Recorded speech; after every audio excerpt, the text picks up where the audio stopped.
Hey guys, Paula here. So I want to show you this new pool cleaner that we just got.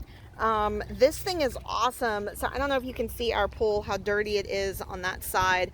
But this is kind of what we've already cleaned.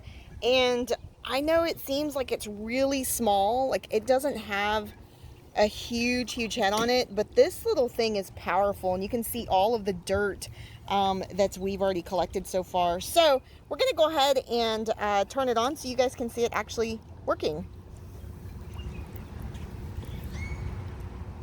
This is a rechargeable pool cleaner, and the reason why you see bubbles right now is because the water is actually filling up inside of the pole that it came with.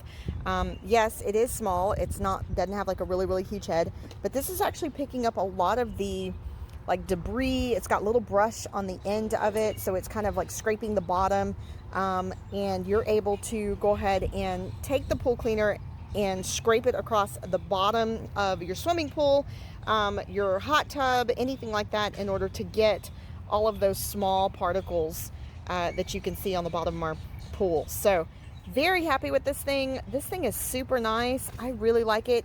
Couple of things it did say was to make sure that it is charged, make sure that you clean it out after every use, and to go ahead and actually turn it on when it's underwater. Do not turn it on when it is not underwater. So just a couple of safety things there to make sure to extend its life and its use. So you guys have a great day. Thanks for watching.